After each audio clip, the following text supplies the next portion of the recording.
Hello students, how are you. Last lecture में हम लोगों ने 1.1 की थी। आज हम लोग 1.2 करेंगे। 1.2 है हमारे इरेशनल नंबर्स की। तो इरेशनल नंबर्स क्या होते हैं? The numbers which can not be represent in P by Q form. जिन नंबर्स को हम पी बाई क्यू फॉर्म में एक्सप्लेन नहीं कर सकते वो नंबर कौन से होते हैं? हमारे इरेशनल नंबर। ठीक है, नॉट इन फॉर्म। हमने एग्जाम्पल लिए थे इसके अंदर, जैसे √2 है, √3 है, √5 है, √7 है। ये वैल्यूज हमारी क्या है? सारी की सारी इरेशनल नंबर्स हैं। ठीक है, तो आज की एक्सरसाइज में हम करेंगे इरेशनल नंबर्स को नंबर लाइन के ऊपर प्लॉट करना और साथ ही इसकी कुछ प्रॉपर्टीज भी। सबसे पहली प्रॉपर्टी आती है इरेशनल नंबर्स के अंदर, अगर हम किसी भी रेशनल नंबर में इरेशनल नंबर को ऐड करते हैं तो हमारा रिजल्ट हमेशा क्या आएगा? Irrational number. क्या आएगा आपका रिजल्ट? हमेशा इरेशनल नंबर। रेशनल नंबर में अगर हम इरेशनल नंबर को ऐड करते हैं तो वो क्या आएगा आपका? Irrational number. फिर अगर हम रेशनल नंबर और इरेशनल नंबर का डिफरेंस निकालें, डिफरेंस मतलब इरेशनल में से रेशनल को सब्ट्रैक्ट कर दो या रेशनल में से इरेशनल को सब्ट्रैक्ट कर दो, तब भी हमारा रिजल्ट क्या आएगा? हमेशा इरेशनल नंबर। फिर आता है इसमें सेकेंड आएगा प्रोडक्ट ऑफ। अगर हम रेशनल नंबर और इरेशनल नंबर का प्रोडक्ट करते हैं तब आपका रिजल्ट क्या आएगा? यहाँ पर इरेशनल नंबर। एक रेशनल नंबर को इरेशनल नंबर से अगर मल्टीप्लाई किया जाता है तो जो आपका रिजल्टेंट आता है वो क्या आएगा? Irrational number. वैसा ही आपका क्या होता है? डिवीजन में होगा। जब हम रेशनल नंबर को किसी इरेशनल नंबर से डिवाइड करते हैं तो जो आपका क्यूटेंट है वो भी क्या आएगा? आपका एक इरेशनल नंबर आएगा। क्लियर है? मल्टीप्लिकेशन के लिए भी और डिवीजन के लिए भी, प्लस में माइनस में। कहने का मतलब है कि अगर रेशनल नंबर को रेशनल नंबर से आप किसी भी ऑपरेशन में ट्रीट करोगे तो हमेशा रिजल्टेंट आपका क्या आता है? एक इरेशनल नंबर। फॉर एग्जाम्पल अगर मैंने लिया जैसे 2 आपका एक रेशनल नंबर है और जो √2 है वो आपका क्या है? एक इरेशनल नंबर। अगर इन दोनों को प्लस करते हैं तो ये दोनों ऐड नहीं होंगे कि कभी आप ये सोचो कि 2 + √2 2√2 हो गया। नहीं, ये सीधा ये पूरा का पूरा ही क्या बनेगा? आपका इरेशनल नंबर। क्या बनेगा? Irrational number. वैसे ही अगर सब्ट्रैक्ट करते हैं 3 - √3 तो ये भी आपका क्या बनेगा? एक इरेशनल नंबर। फिर 3 एक रेशनल नंबर है और √3 एक इरेशनल है। अगर इन दोनों की मल्टीप्लाई कर दे तो कितना बन गया? 3√3। ये भी आपका क्या बनता है? एक इरेशनल नंबर। इसी तरह से डिवीजन में लेते हैं हम, जैसे 2/√3 है। ठीक है, 2 को हम √3 से, ये आपका क्या है? एक रेशनल, ये नीचे इरेशनल। तो जब आपका 2/√3 आ गया तो इरेशनल से डिवाइड हो रहा है तो आपका रिजल्टेंट क्या आएगा? यहाँ पर भी एक इरेशनल नंबर। तो ये थी आपके इरेशनल नंबर्स की प्रॉपर्टीज। तो अब हम एक्सरसाइज करते हैं, हमारी एक्सरसाइज 1.2। एक्सरसाइज 1.2 में फर्स्ट क्वेश्चन है, ये कहता है state whether the following statements are true और फॉल्स। इसने हमें स्टेटमेंट्स दिए, उन स्टेटमेंट्स को हमें ये बताना है कि वो स्टेटमेंट्स ट्रू हैं या फॉल्स हैं। तो फर्स्ट स्टेटमेंट आती है हमारी, ये कहता है कि every irrational number is a real number. कि जो हर एक इरेशनल नंबर है वो क्या है? एक रियल नंबर है। तो जब मैंने आपको लास्ट टाइम रियल नंबर का टॉपिक करवाया था उस टाइम मैंने आपको बताया था कि जितने भी हमारे नंबर हैं जो नंबर लाइन पे प्लॉट हो सकते हैं वो सारे के सारे किस में आते हैं? रियल नंबर में। और जो इरेशनल नंबर होते हैं वो भी आपकी नंबर लाइन पे ही कहीं ना कहीं होते हैं, जैसे 0 और 1 है या फिर 2 है तो इनके बीच में ही कहीं ना कहीं होते हैं वो सारे नंबर, सारे के सारे नंबर 0 1 2 इनके बीच में होते हैं कहीं ना कहीं। तो क्या है? Every irrational number is a real number. तो इसका क्या आ जाएगा? यहाँ पर आएगा इसका ट्रू, कि every rational number is a real number. ये हो जाएगा आपका ट्रू। इसका रीजन क्यों दोगे? Since the collection of rational and irrational number is said to be real number. या हम क्या कह सकते हैं कि every rational and irrational number are contained in real number. वो किसके अंदर होते हैं? रियल नंबर्स के अंदर। सेकेंड है इसका, every point on the number line is of the form root m, where m is a natural number. ध्यान दो क्या बोल रहा है ये, कि ये कहता है कि every point on the number line के ऊपर जो हर एक पॉइंट है इज ऑफ द फॉर्म, किस फॉर्म का है वो, रूट एम की फॉर्म का। अब रूट एम की फॉर्म का कैसे है बेटा, ये कंडीशन बतानी है हमें कि आपका जो ट्रू है या फॉल्स है। तो एक चीज देखो, रूट एम का मतलब क्या है, एम आपका कोई भी नेचुरल नंबर है। जैसे हमने एम को पहले 1 ले लिया, अगर हमने एम को 1 लिया तो रूट 1 इक्वल टू कितना आएगा आपका 1, नंबर लाइन पे है। अगर हमने एम इक्वल टू 2 ले लिया तो रूट 2 इक्वल टू रूट 2 ही आएगा, ये भी आपका नंबर लाइन पे एग्जिस्ट करता है। अब आप लोग बोलोगे कि सारे के सारे नंबर एग्जिस्ट करेंगे तो, लेकिन अगर हम लोग -2 ले लिया, क्योंकि नेगेटिव भी तो आते हैं आपके, और नेगेटिव भी क्या है आपके, एक मिनट, नेचुरल नंबर, ठीक है। इसने बोला है कि every point on the number line is of the form this where m is a natural number.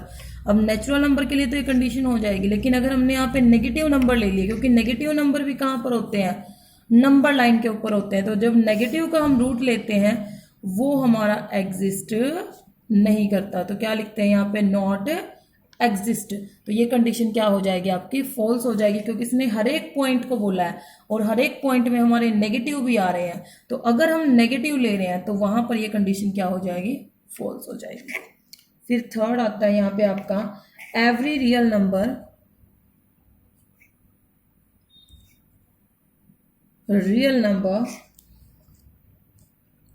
Is an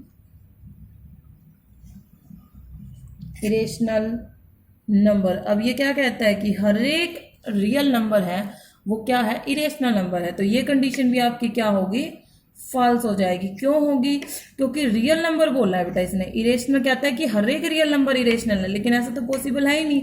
जैसे कि हमारा 2 है, सॉरी 4 है, ठीक है, 4 क्या है हमारा, एक रियल नंबर है, लेकिन not irrational, that is a rational number. 4 क्या है हमारा, एक रेशनल नंबर है, इरेशनल नहीं है। तो क्या हो जाएंगे, फॉल्स। ऐसी बहुत सारी है, जैसे रूट 6 और 6 है, या फिर हम बोल रहे हैं जैसे कि हमारा 25 है।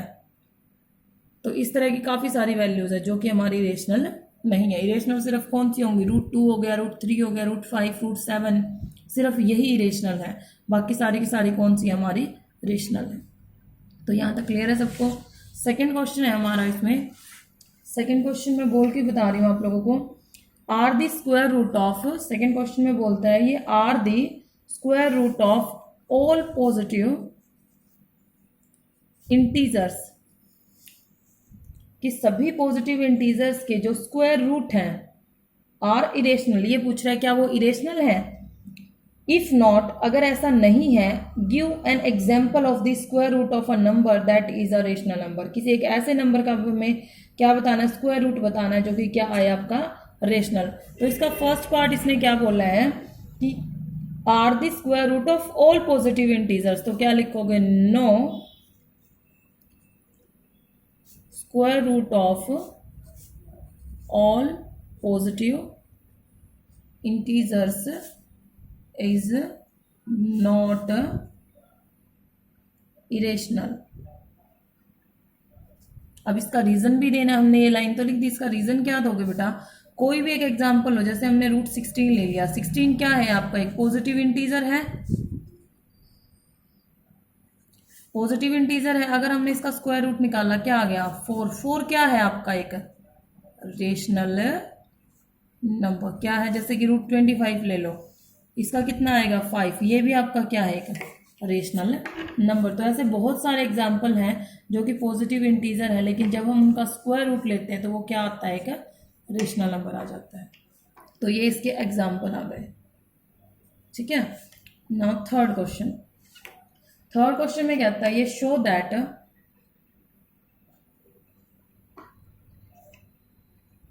Show how root 5 can be represented on the number line. हमें √5 को नंबर लाइन के ऊपर रिप्रेजेंट करना है, ठीक है। तो √5 को नंबर लाइन के ऊपर रिप्रेजेंट करने के लिए सबसे पहले जो आपका ये √5 है, इसको सॉल्व किस मेथड से करना है आप लोगों को, तो वो बता रही हूँ मैं। यहाँ पे हमें पाइथागोरस प्रॉपर्टी का यूज करना होगा। जो √5 है उसको हम लिख सकते हैं √4 + 1 लिख सकते हैं। 5 को मैंने 4 + 1 लिखा है। जो आपका 4 है उसको हम 2 का स्क्वायर लिख सकते हैं, 4 को 2 का स्क्वायर लिखा, 1 को हमने 1 का स्क्वायर लिख दिया। क्लियर है यहाँ तक। अब एक चीज देखो, यहाँ पे √5 इक्वल टू लिख दिया हमने 2 का स्क्वायर + 1 का स्क्वायर। इधर रूट जा रहा है यहाँ पे आपका, तो अब √2 का स्क्वायर + 1 का स्क्वायर, इसको किस तरह से डिफाइन करोगे। अगर हम यहाँ ये लें कि √5 इक्वल टू 2 का स्क्वायर + 1 का स्क्वायर, ठीक है। हमारी पाइथागोरस प्रॉपर्टी क्या कहती है कि अगर कोई भी ट्रायंगल है, ठीक है, तो ये बेस, ये परपेंडिकुलर और ये हाइपोटेन्यूस, क्या होता है, हाइपोटेन्यूस स्क्वायर इक्वल टू क्या होता है, बेस स्क्वायर प्लस में परपेंडिकुलर का स्क्वायर, ये टर्म होती है। तो अगर मैं यहाँ इनका स्क्वायर कर दूँ, स्क्वायर से ये गया, स्क्वायर से ये रूट गया, तो 5 इक्वल टू क्या बच रहा है आपका, 2 का स्क्वायर + 1 का स्क्वायर, ये बच रहा है। मतलब अगर हमें 5 को रिप्रेजेंट करना है तो 2 का स्क्वायर + 1 का स्क्वायर करना पड़ेगा। इट मीन्स बेस का स्क्वायर प्लस परपेंडिकुलर का square equal to hypotenuse square होता है, ठीक है। सॉरी, यहाँ पे थोड़ा सा, तो यहाँ स्क्वायरिंग नहीं करोगे, सिर्फ यहाँ √5 रखोगे, सिर्फ ये स्क्वायरिंग करनी है आपको, क्योंकि √5 का तो हमें निकालना है। तो 2 का स्क्वायर + 1 का स्क्वायर रखोगे एज इट इज। तो यहाँ पे √5 का स्क्वायर इक्वल टू क्या बनेगा आपका, बेस स्क्वायर प्लस परपेंडिकुलर का स्क्वायर। तो अब देखो इसको ड्रॉ कैसे करना है। ये हमने नंबर लाइन ली है यहाँ पे, ये हमारा ओरिजिन पॉइंट हो गया 0। यहाँ देखो एक पार्ट 2 है, एक 1 है, तो पहले 1 2 3 इस तरह से इक्वल पार्ट्स में ले लो। तो 1 2, अब बेस को हमने 2 मानना है, तो 0 से 2 लोगे, ले लिया 2 तक, ठीक है। फिर आगे 1, अब हमें पता है एक हमने बेस लिया है, तो एक क्या जाएगा, परपेंडिकुलर। तो जो 1 लोगे आप लोग उतना ही लोगे जितना यहाँ 0 से 1 का डिस्टेंस है। ये डिस्टेंस सेम होना चाहिए, जितना 0 से 1 है उतना 2 से 1 लेना है आपको। ले लिया यहाँ पे, इस पॉइंट को इससे ज्वाइन कर दोगे, इस तरह से हो गया ज्वाइन। अब करना क्या है, यहाँ पर प्रकार रखोगे और इतना खोलना है आपको, यहाँ प्रकार रख के इतना खोल के इसको इस तरह से रोटेट करोगे, ठीक है। आगे ये नंबर लाइन पर जिस भी पॉइंट पे कट करता है, जिस भी पॉइंट पे कट करेगा वो आएगा आपका √5। क्या आ जाएगा, वो आपका √5 है। तो ये आ गया √5 आ गया आपका। तो ये था आपका, जैसे 2 का स्क्वायर है + 1 का स्क्वायर है, यहाँ बताया था मैंने आपको, 2 का स्क्वायर 1 का स्क्वायर इक्वल टू क्या बनेगा, 2 2 4 + 1 √5 का स्क्वायर, इस तरह से जाएगा ये। तो ये क्या आ गया आपका, √5 आ रहा है आपका, 2 का स्क्वायर + 1 का स्क्वायर, तो ये आ गया आपका √5। तो ये P पॉइंट रख लिया, इसको O रखा है या 0 रखा है आपने, A रख लो, B रख लो। तो जो P पॉइंट है, point P represent √5 on the number line. तो ये पॉइंट कर रहा है आपका नंबर लाइन के ऊपर √5 को रिप्रेजेंट। तो इस तरह होगा, अगर हम इरेशनल नंबर को नंबर लाइन पे रिप्रेजेंट करना चाहते हैं तो इस वे से करोगे, ठीक है। अब इसी की तरह के आपके 2 एग्जाम्पल भी हैं बुक में। वो एग्जाम्पल है, एक में आपको करना है √2 को और एक में करना है आपको √3 को, ठीक है। मैं थोड़ा सा हिंट दे रही हूँ, ये भी आपको एक्सरसाइज के साथ ही करने हैं। जब आप √2 को करोगे तो √2 को क्या लिखोगे, 1 + 1 दैट इज √1 का स्क्वायर + 1 का स्क्वायर, इस वे से लिखोगे, 1 का स्क्वायर + 1 का स्क्वायर। क्लियर है। तो 1 का स्क्वायर में जब इसको रिप्रेजेंट करोगे तो 0 से 1 लोगे, यहाँ भी 1 लोगे, जितना ये 1 लोगे आप 1 यूनिट, उतना ही ये 1 यूनिट जाएगा, ठीक है। सेम डिस्टेंस लेना है। इसी तरह से इनको आपस में ज्वाइन करोगे और फिर यहाँ प्रकार रखोगे, इतना खोलोगे और इस लाइन को इस तरह से कट कर दोगे। तो ये क्या आएगा आपका, √2 आ जाएगा, ठीक है। फिर आती है √3 की बारी। √3 क्या होता है हमारा, 2 + 1 होता है, ठीक है। अब 2 को कैसे करेक्ट करोगे, 2 को लिखेंगे हम √2 का स्क्वायर + 1 का स्क्वायर। अब देखो √2 का स्क्वायर आ रहा है, तो √2 के स्क्वायर को कैसे लिखोगे, यहाँ पे ये ली हमने नंबर लाइन, 0 1 2, अब देखना पीछे वाले क्वेश्चन में हमने √2 को ड्रॉ किया है। √2 हमारा कहाँ आया था, यहाँ पे आया था √2, 1 का स्क्वायर प्लस 1 का स्क्वायर √2 बन रहा था। ये √2 है तो √2 के साथ में आपको 1 का करना है, तो पहले क्या ड्रॉ करोगे, √2 को ड्रॉ करोगे, 0 से 1 लिया, इतना ही 1 ऊपर लिया, ज्वाइन कर दिया, ये आ गया आपका √2। अब हमें करना क्या है, √2 का स्क्वायर प्लस 1 का स्क्वायर, मतलब √2 से दोबारा स्टार्ट करोगे लाइन को। अब ये आपकी बेस बनेगी, बेसिक लाइन ये जाएगी और 1 यहाँ पे लोगे 90 डिग्री पर, ठीक है, इस तरह से ले लिया। अब इसको यहाँ ज्वाइन करोगे इस तरह से, ये 1 हो गया, या यहाँ से ज्वाइन कर दिया ABC।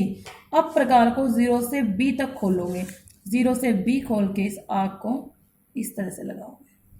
क्लियर है, ये जहां पर भी कट करेगी वो आ जाएगा आपका √3। तो ये है आपके मेथड है, √2, √3 और √5 को नंबर लाइन के ऊपर हम किस तरह से रिप्रेजेंट कर सकते हैं। तो कल के लिए आपका यही है, आप 1.2 कंप्लीट करोगे और साथ में ये एग्जाम्पल है जो आपके √2 और √3 के, ये भी साथ में कैलकुलेट करो। ओके।